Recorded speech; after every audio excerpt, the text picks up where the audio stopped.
Look, I've been covering interspecies relations for the Galactic Tribune for 15 years, and let me tell you something. The dating scene in 2387 is absolutely insane. You've got Catharians who communicate through color-changing tentacles trying to hook up with Rigelians who only express affection through interpretive dance. It's like watching a cosmic train wreck in slow motion. Except somehow it occasionally works out and you get these adorable hybrid babies that can photosynthesize and juggle simultaneously. But nothing, and I mean nothing, prepared me for what I witnessed at the Harmony Prime Charity Gala last week. Picture this, a massive luxury station floating in the Andromeda Transit Zone, where the galaxy's elite gather to throw money at worthy causes while getting spectacularly drunk on fermented nebula gas. The kind of place where a single appetizer costs more than most people's monthly rent, and everyone pretends the glowing green caviar actually tastes good. That's where I first saw Zara. Human female, maybe 22 standard years old, sitting alone at a corner table looking like she'd rather be anywhere else. Now, humans had only joined the Galactic Federation about 5 years ago, and they were still the new kids on the block. Most species treated them like adorable pets that had somehow learned to walk upright and use basic technology. Cute, but ultimately harmless. Zara fit that image perfectly. She was tiny by galactic standards, maybe 5.5 feet tall, and with soft brown hair pulled back in a simple ponytail and wearing a modest blue dress that probably cost less than the flower arrangements. She had these big, expressive eyes that seemed to take in everything with an almost childlike wonder. The kind of human that made hardened space pirates want to adopt her and teach her how to braid friendship bracelets. She was an exchange student from Earth, studying xenobiology at the University of Centauri Prime. Her academic advisor, a well-meaning Altarian named Professor Quintus, had brought her to the gala as part of her cultural education. Show the cute human how civilized society works, let her see the pretty lights and fancy costumes. It was meant to be educational and safe. That's when Vorthak noticed her. Now, Vorthak was what you'd call a classic Zelonian warrior. Picture a cross between a rhinoceros and a professional wrestler, but with an ego the size of a small moon and the social skills of a particularly aggressive brick. 8 feet tall, covered in natural armor plating that gleamed under the station's artificial lighting, and armed with enough weapons to level a small city. His species had built their entire culture around the concept of might makes right, and Vorthak was considered quite the catch in Zelonian society. He'd been making the rounds all evening, flexing his considerable muscles and regaling anyone within earshot with tales of his various conquests. Not the romantic kind, mind you. The kind that involved plasma cannons and enemy fortresses. But apparently he'd decided it was time to add a different type of conquest to his collection. The moment he spotted Zara sitting alone, I could practically see the gears turning in his thick skull. Here was a perfect target, small, apparently defenseless, and completely isolated from her own kind. In Zelonian culture, showing interest in someone involved demonstrating your superior strength and resources. Subtle as a supernova, these guys. The charity gala was in full swing around us, with representatives from dozens of species mingling under the artificial stars of the station's dome. The perfect setting for what I thought would be a mildly amusing cultural misunderstanding. Maybe Vorthak would flex a few muscles, Zara would politely decline his advances, and that would be that. How wrong I was. Vorthak's approach to courtship was about as subtle as a meteor impact. He strutted across the gala floor like he owned the place, his armor clanking with each step, and slammed his massive fist down on Zara's table hard enough to make the crystal glasses jump. The sound echoed through the ballroom like a gunshot, causing several nearby conversations to pause mid-sentence. "Human female," he announced in his booming voice, apparently having never heard of the concept of personal space. "I am Vorthak the Destroyer, conqueror of the Deneb system and champion of the Zelonian Third Fleet. You will be honored to share drinks with me. Not would you like to, mind you, will be honored to." The guy had all the charm of a plasma torpedo.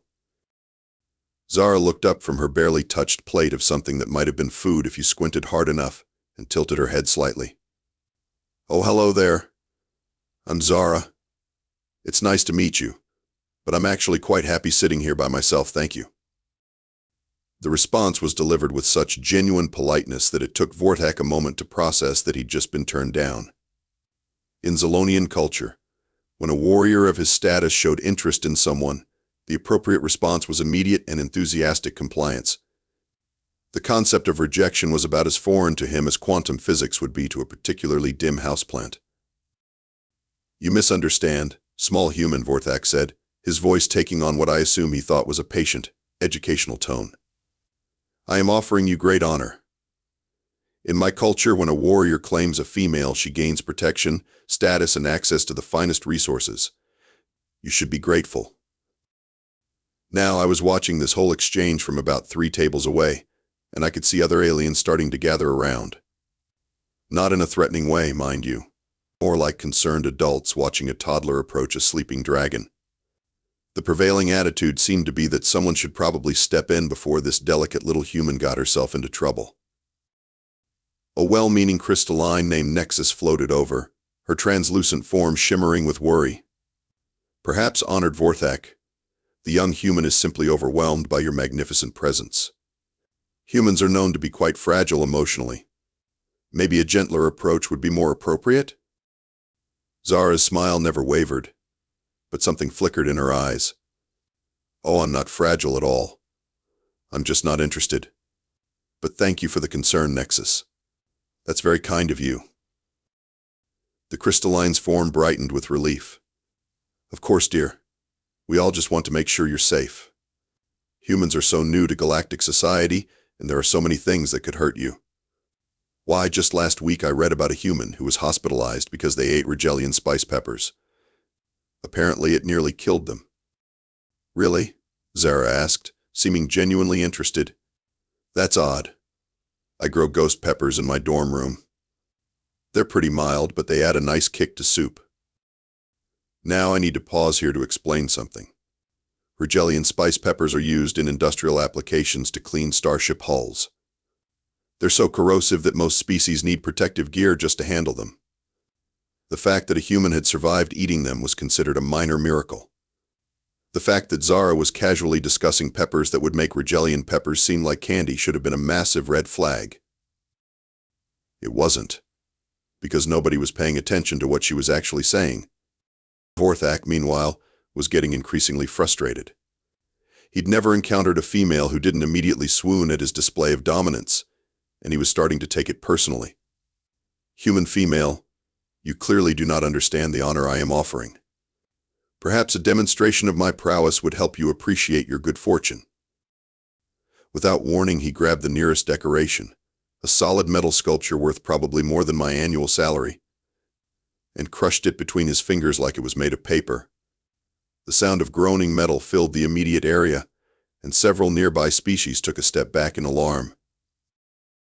Zara watched this display with the kind of polite interest you might show when someone demonstrates how to fold a napkin. "That's very impressive," she said. "You're quite strong." "Yes," Vorthak boomed, clearly pleased that his message was finally getting through. "I could protect you from any danger, provide for your every need. You would want for nothing as my mate." "That's a lovely offer," Zara replied, still smiling that sweet, innocent smile. "But I really can take care of myself. I've been doing it for years."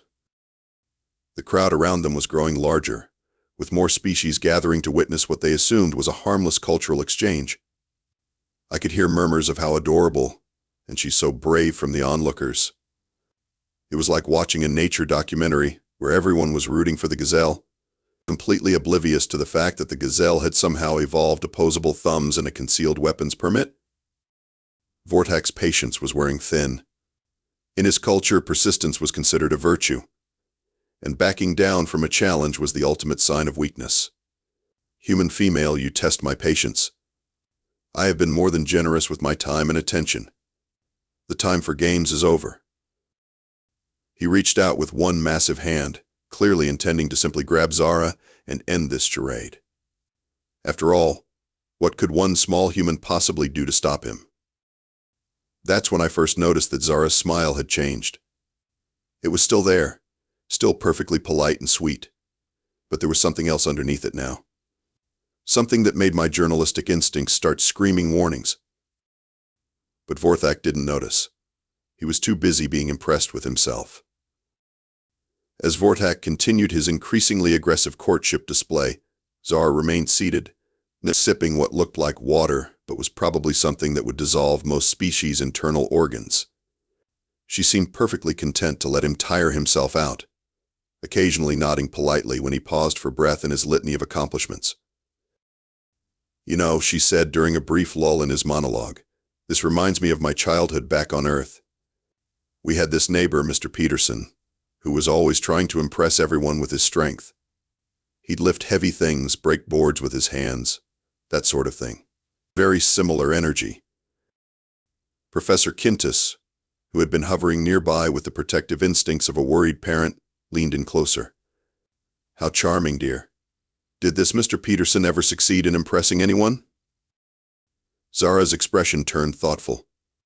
"Well, he did manage to surprise everyone at the annual block party when he tried to arm wrestle my grandmother. She was 93 at the time, and she put him through the picnic table.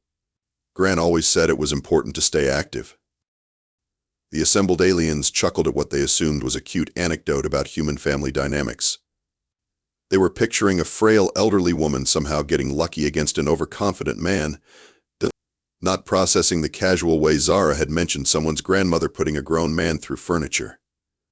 Vorthak, meanwhile, had moved on to describing his various battle scars, each one apparently more impressive than the last. "And this one," he said, pointing to a particularly nasty mark across his chest plate, "came from a Krillian acid beast during the siege of Kepler Station. The creature was 12 feet tall and could dissolve reinforced steel with its saliva."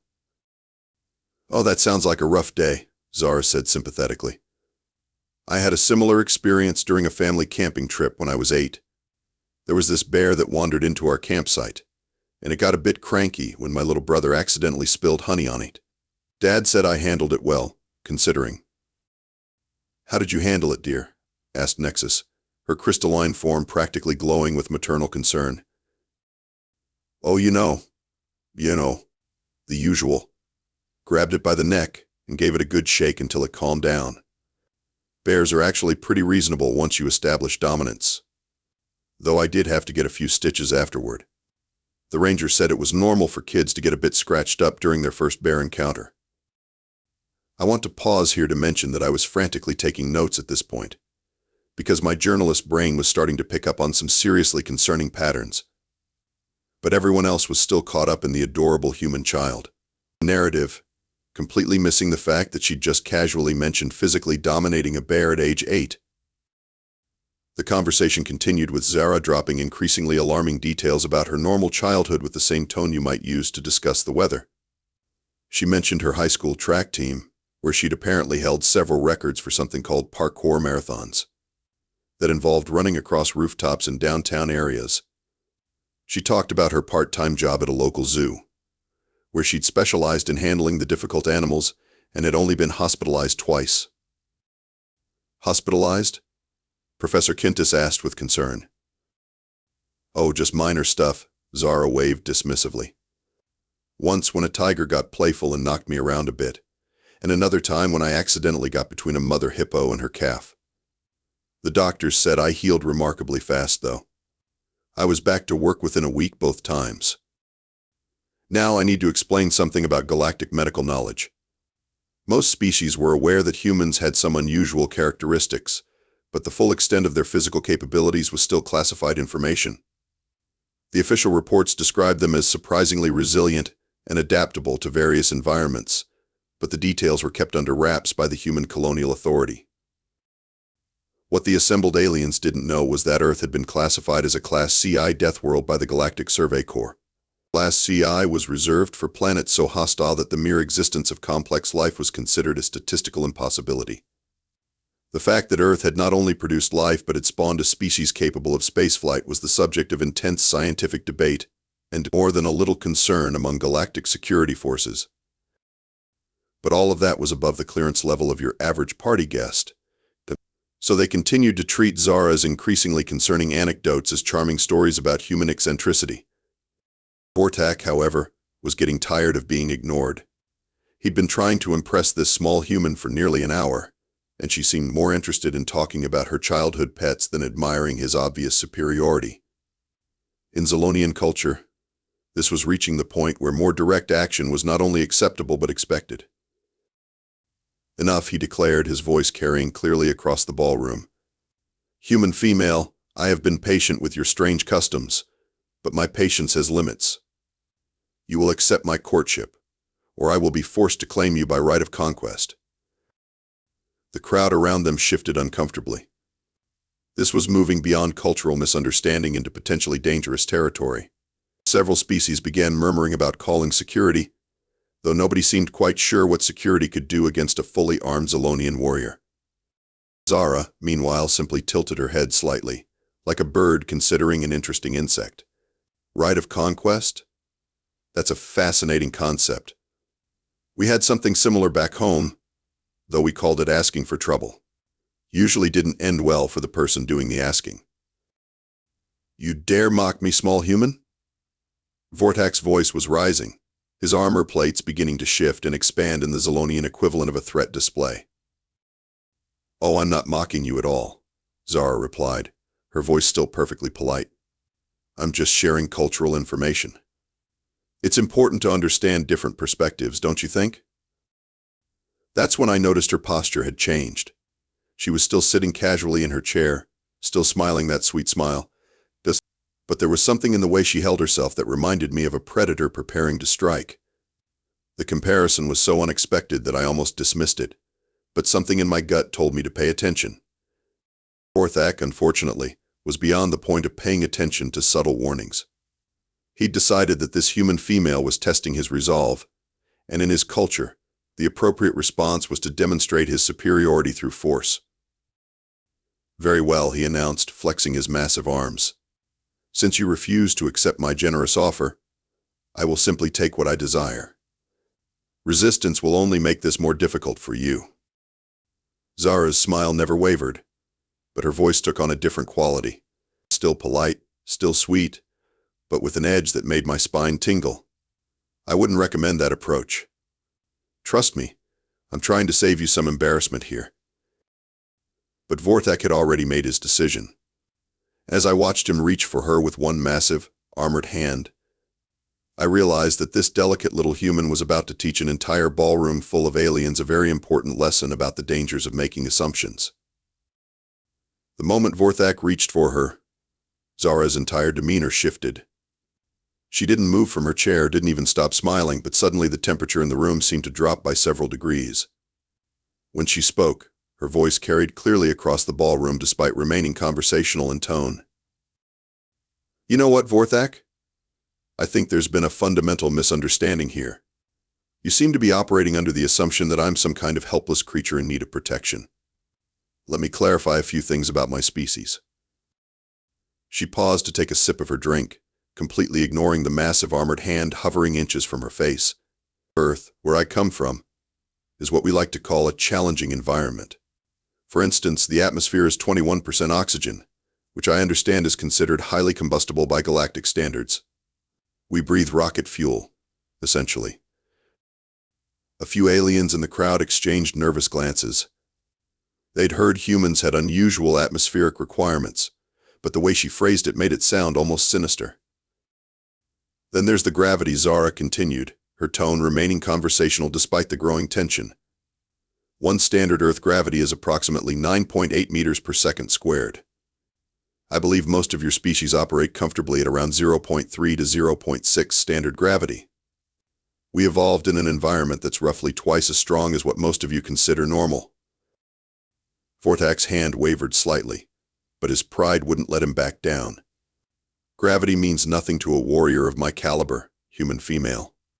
I have trained in combat conditions far more severe than your soft world could provide. Oh, I'm sure you have, Zara agreed pleasantly. Though I should mention that Earth's gravity is actually considered relatively mild by our standards. We have regions where it's significantly higher due to dense mineral deposits. My hometown is built on one of those areas, great for bone density development. Professor Quintus leaned forward with academic interest. Fascinating. And what about your local wildlife? Earth is classified as a garden world, So I assume you have lovely flowers and gentle creatures. Zara's smile broadened, and I swear I saw several nearby aliens take an involuntary step backward. Oh, we have wonderful wildlife. Take sharks, for instance. They're these adorable aquatic predators that can smell blood from miles away and bite through steel with their teeth. We swim with them for fun. Surely you're exaggerating, Nexa said, her crystalline form flickering with disbelief. Not at all. Then there are the land predators. Bears, which I mentioned earlier, can run about 30 miles per hour and have claws that can tear through tree trunks. We have big cats that can leap 40 feet in a single bound and have bite forces that could crush most of your skulls. And that's just the mammals. The crowd was getting noticeably quieter, with several species backing away from the conversation. But Zara wasn't finished. We also have these lovely insects called wasps that inject venom into their victims, spiders that can kill with a single bite, and snakes that can either poison you or constrict you to death, depending on the species. Oh, and we have these fascinating creatures called crocodiles that are basically living dinosaurs with jaws that can snap shut with about 3,700 pounds of force per square inch. Surely these are rare, dangerous creatures that most humans never encounter, Professor Quintus said hopefully. Oh no, we live alongside them. They're part of our ecosystem. Children learn to identify deadly animals before they can properly walk. It's considered basic survival education. Vorthak was starting to look less confident, but his warrior pride wouldn't let him back down. These are merely animals, human female. I have faced creatures far more dangerous in battle. I'm sure you have, Zara said, her voice taking on an almost sympathetic tone. Though I should mention that the animals are just the beginning. Earth's weather patterns are quite interesting too. We have these phenomena called hurricanes that can level entire cities, tornadoes that can lift buildings off their foundations, and earthquakes that can split the ground open. She paused to take another sip of her drink, letting that information sink in. Then there's the temperature variations. In some regions it gets so cold that exposed skin dies within minutes. In others, it's hot enough to cause fatal dehydration within hours. We have areas where the ground itself is toxic, regions where the air is too thin to breathe, and places where the water pressure would crush most species instantly. But surely these are uninhabitable regions, someone called out from the crowd. Oh, people live in all of them, Zara replied cheerfully. We're remarkably adaptable. We've built cities in deserts, on mountains and swamps, even on floating platforms in the middle of the ocean. Humans have this saying, if you can't stand the heat, get out of the kitchen. But we tend to just turn up the heat instead. The ballroom had gone almost completely silent except for the soft hum of the station's life support systems. I could practically hear the collective realization dawning on the assembled aliens that they might have seriously misjudged this particular species. Vorthak, however, was too committed to his course of action to back down now. Enough of these tales, human female. You seek to intimidate me with stories of your world, but I am not so easily frightened. I have conquered planets, defeated armadas, and brought entire civilizations to their knees. What could one small human possibly do to a warrior of my caliber? Zara's smile never wavered, but her eyes took on a quality that made my blood run cold. Well, since you asked so nicely, let me tell you about human physiology. We have this wonderful adaptation called adrenaline. When we're threatened, our bodies flood with chemicals that temporarily increase our strength, speed, and reaction time by factors that would surprise you. She leaned forward slightly in her chair, her voice dropping to a conversational whisper that somehow carried clearly across the silent ballroom. We also have remarkably dense muscle fiber, bones that are significantly stronger than most species, and a pain tolerance that's been described by xenobiologists as concerning. Oh, and we have these lovely little reflexes that activate automatically when we're grabbed without permission. Reflexes? Vorthak asked, his voice carrying just a hint of uncertainty for the first time. Survival responses, you might call them. When a human is grabbed aggressively, our bodies respond the same way they would to an attack by one of our planet's many predators. Fight or flight. Except we tend to lean heavily toward the fight option. She set down her drink and folded her hands in her lap, the picture of polite restraint. So Vorthak the Destroyer, conqueror of the Deneb system and champion of the Zelonian Third Fleet, I'm going to give you one final piece of advice. Walk away. Find someone else to impress with your strength and accomplishments. Trust me when I say that trying to physically force a human to do something they don't want to do is a remarkably poor life choice. The silence in the ballroom was deafening. Even the background music seemed to have stopped, as if the station's computer systems had paused to listen to the conversation. Vorthak looked around at the crowd of aliens, all of whom were staring at him with expressions ranging from concern to outright fear. His warrior's pride warred with a growing sense that maybe, just maybe, he'd bitten off more than he could chew. But pride won out, as it so often does with tragic consequences. You think to frighten me with words, small human, he said, his voice booming across the ballroom. But I am Zelonian. We are warriors born, bred for conquest and battle. I will not be intimidated by a creature that weighs less than my armor. And with that declaration he lunged forward to grab Zara's wrist. It was the last voluntary movement he ever made. What happened next occurred so quickly that most of the witnesses weren't entirely sure what they'd seen. One moment Vorthak was reaching for Zara with the confidence of a predator claiming easy prey. The next moment he was on the floor with his head twisted at an angle that definitely violated several laws of anatomy. Zara hadn't even stood up. She'd simply moved her right hand in a quick, almost casual motion, catching Vorthak's wrist as he reached for her. Then, with a movement so fluid it looked like she was adjusting her hair, she'd twisted his arm, used his own momentum to pull him forward, and applied what I later learned was called a cervical displacement technique with her left hand. The sound was distinctive, like a branch breaking, but wetter. Vorthak hit the floor with a crash that shook the entire ballroom, his massive armored form collapsing like a puppet with its strings cut.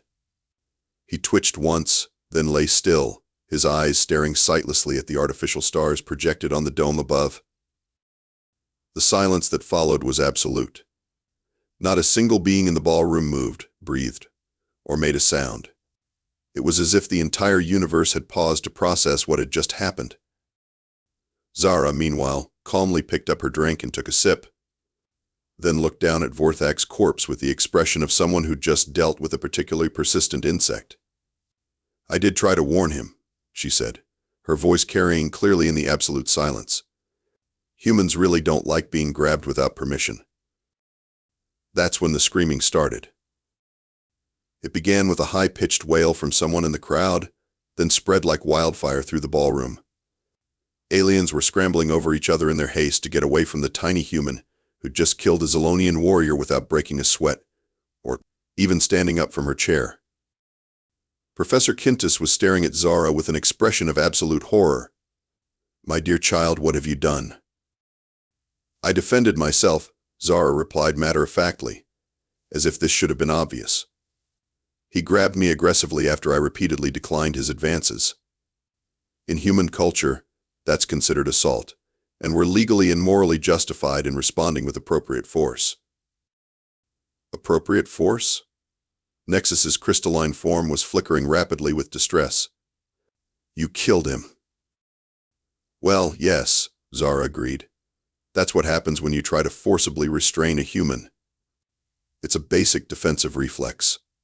Most of us learn to control it in civilized settings, but when someone actually grabs us with clear hostile intent, the old programming kicks in."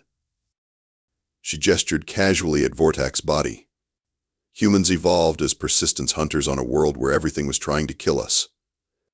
We developed very efficient methods for neutralizing threats quickly, before they could cause serious harm. The cervical displacement technique is one of the most basic ones. Every human child learns it in self-defense class." "Self-defense class?" someone whispered from the crowd.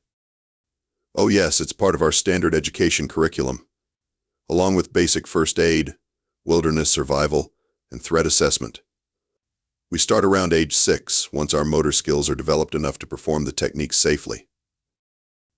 The implications of that statement hit the crowd like a physical blow. They'd been thinking of humans as delicate, childlike creatures who needed protection from the harsh realities of galactic civilization. The idea that human children were being taught to kill with their bare hands was something their minds simply couldn't process. That's when security finally arrived. The station's security team consisted of 3 Altarian peacekeepers, a Rigelian combat specialist, and a Catharian negotiator. They were trained to handle everything from diplomatic incidents to full-scale riots, but nothing in their experience had prepared them for a crime scene where a single human had killed a Zelonian warrior while remaining seated. The lead peacekeeper, a veteran named Commander Thylex, approached the scene with the careful movements of someone who'd suddenly realized they were way out of their depth. "Miss, I'm going to need you to come with us for questioning." "Of course," Zara said politely, finally standing up from her chair. "Though I should mention that as a human citizen and exchange student, I'm covered by several treaties regarding the rights of species from Class XII worlds. I also have diplomatic immunity through the University of Centauri Prime's academic exchange program." Commander Thylex's face went through several interesting color changes as he processed this information. Class XI world? But humans are classified as a peaceful species. "Oh, we are," Zara assured him. "Very peaceful. We prefer to resolve conflicts through dialogue and negotiation whenever possible. It's just that when someone physically attacks us, we tend to respond with overwhelming force. It's not malicious, just efficient." She looked down at Vorthak's body with what might have been regret. "I really did try to warn him. I explained about Earth's environment, our evolutionary pressures, even our defensive reflexes. But he insisted on pursuing a course of action that his culture apparently considered acceptable, but which human biology is specifically designed to counter."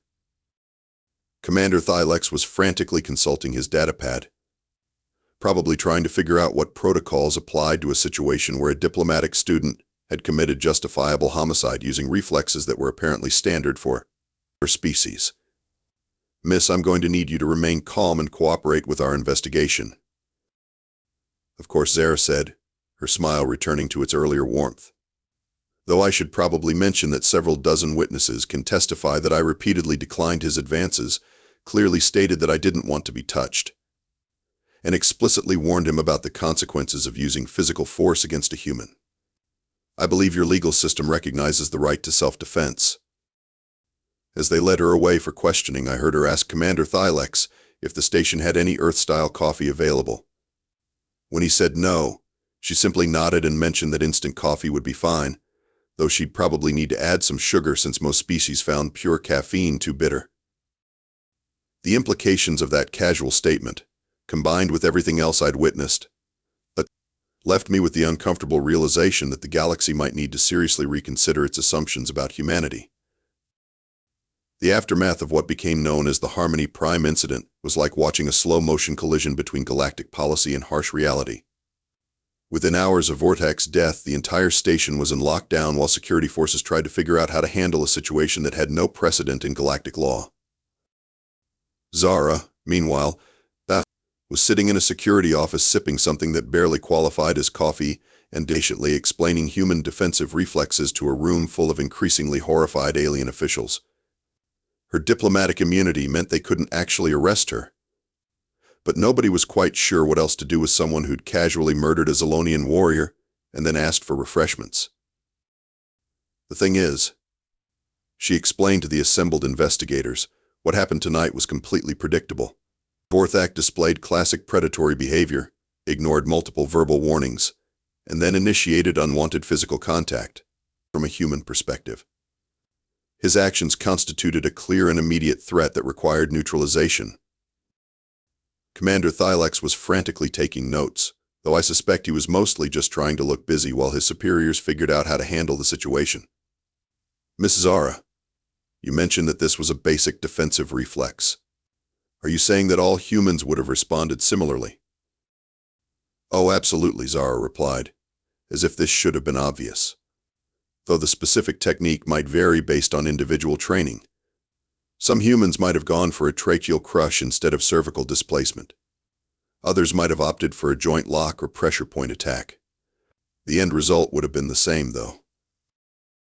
The room went very quiet at that. I could practically see the officials mentally revising their risk assessments for the entire human species. The real chaos began when the news reached the Zelonian High Command. Within 6 hours, a full battle fleet was en route to Harmony Prime, demanding the immediate surrender of the dangerous human criminal who had murdered one of their warriors. The fact that Vorthak had been attempting to forcibly abduct Zara was irrelevant to them. In their culture, a warrior of his status had the right to claim any female he desired, regardless of her own wishes. That's when they ran headfirst into the human colonial authorities' response. The HGA had been dreading this moment since humans first joined the galactic community. They'd spent years carefully managing humanity's public image, emphasizing their peaceful nature and diplomatic skills while quietly classifying their full capabilities as state secrets. Now that the secret was out, they had to decide how to handle the situation. Their response was swift and uncompromising. Within 12 hours, a human diplomatic vessel arrived at Harmony Prime, carrying Ambassador Patricia Wolf Hansen, a woman who made Zara look like a delicate flower by comparison. She was 6 feet tall, built like a professional athlete, and had the kind of smile that made seasoned diplomats reach for their weapons. "Gentlemen," she announced at the emergency session of the Galactic Council, "it seems there's been a misunderstanding about my species. Allow me to clarify a few points." What followed was the most terrifying diplomatic briefing in galactic history. Ambassador Wolf Hansen calmly explained that Earth was indeed a Class XII Deathworld, that humans had evolved as apex predators, and that every single human possessed the capability to kill most galactic species with their bare hands. She provided detailed statistics about human physical capabilities, reaction times, and combat effectiveness that made the assembled delegates question everything they thought they knew about the friendly new species they'd welcomed into the galactic community. "The individual you're calling a dangerous criminal," she continued, her voice carrying the kind of polite menace that made hardened negotiators break out in cold sweats, "is actually a perfectly average human female displaying normal protective behavior. The deceased warrior ignored multiple warnings and attempted to physically assault her. Her response was measured, appropriate, and frankly quite restrained by human standards." The Zelonian delegation was turning an interesting shade of purple. Their admiral, a massive creature covered in ceremonial scars, stood up with what I assumed was meant to be an intimidating display. "You dare defend this murderer?" Vorthak was a proven warrior with dozens of kills to his name. Ambassador Wolf Hansen's smile didn't waver. "Admiral, with all due respect, your proven warrior was killed by a junior diplomatic attaché who was slightly drunk and wearing high heels. Perhaps you should reconsider your definition of proven." The silence that followed was deafening. The ambassador continued, "Let me make this clear. Any species that considers attempted kidnapping and sexual assault to be acceptable behavior will find themselves at odds with humanity. We don't negotiate with predators. We neutralize them." That's when the Zelonian admiral made his fatal mistake. He reached for his ceremonial blade, probably intending to make some sort of dramatic gesture about warrior honor. He never got the chance. Ambassador Wolf Hansen moved with the kind of fluid grace that made Zara's earlier demonstration look clumsy. One moment the admiral was standing. The next he was on the floor with his own blade pressed against his throat. As I was saying, the ambassador continued conversationally, not even breathing hard. "Humans are remarkably peaceful by nature. We prefer diplomacy, cooperation, and mutual understanding. But we also believe in protecting ourselves and our allies from those who would do us harm." The rest of the Zelonian delegation suddenly found themselves surrounded by human security personnel who had appeared from nowhere. They were all smiling politely, but there was something in their eyes that suggested they were calculating the most efficient ways to dismember everyone in the room. Now, Ambassador Wolf Hansen said, helping the admiral to his feet with the kind of careful courtesy usually reserved for handling explosives. "I believe we should discuss how to prevent future misunderstandings. Perhaps we could start by reviewing the galactic laws regarding consent and personal autonomy." The Zelonian fleet, which had been posturing aggressively just outside the system, suddenly found themselves being escorted by ships that their sensors couldn't even detect until they were close enough to touch. The human vessels were sleek, deadly, and apparently equipped with technology that made the Zelonians' advanced military hardware look like children's toys. Within hours, the entire political landscape of the galaxy had shifted.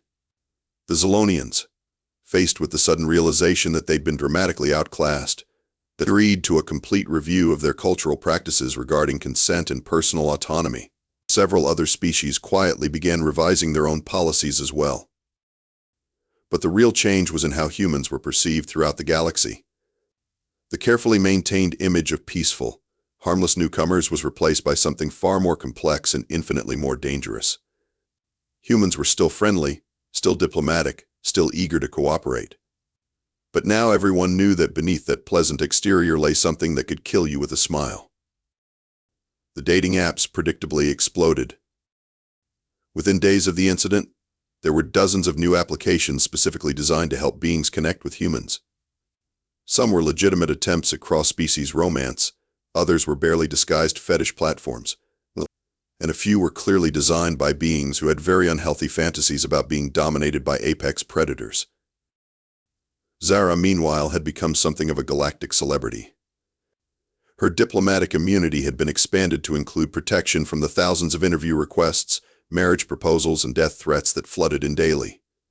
She spent most of her time hiding in her quarters, emerging only to attend carefully controlled meetings where she continued to explain basic human behavior to increasingly nervous officials. "The thing that bothers me most," she told me during one of our late-night conversations, "is how they keep acting like I'm some kind of monster. I didn't enjoy killing Vorthak. I didn't want to hurt anyone. But what was I supposed to do? Let him drag me off to whatever nightmare he had planned?" I understood her frustration. From a human perspective, her actions had been completely justified. But for species that had evolved without predators, the concept of lethal self-defense was almost incomprehensible. They couldn't understand how someone could be genuinely kind and caring while also being capable of killing without hesitation. The galaxy was slowly adapting to this new reality. New regulations were being drafted, security protocols were being revised, and diplomatic missions were being restructured to account for the fact that humans were, in the words of one terrified Regelian official, walking weapons of mass destruction with social anxiety. But perhaps the most significant change was the subtle shift in how humans were treated in everyday interactions.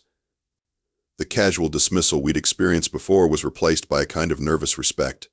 Beings who had previously ignored us now went out of their way to be polite. Service that had been grudgingly provided was now offered with genuine enthusiasm. It wasn't fear, exactly. It was more like the careful courtesy you'd show to a friendly but unpredictable animal. Everyone wanted to stay on humanity's good side, not because they were afraid of us, but because they'd suddenly realized that making us angry might be the last mistake they ever made. The irony wasn't lost on me. Humans had spent centuries dreaming of joining a peaceful galactic community, only to discover that our very nature made true peace impossible. We were predators pretending to be herbivores, and everyone knew it. But perhaps that wasn't entirely a bad thing.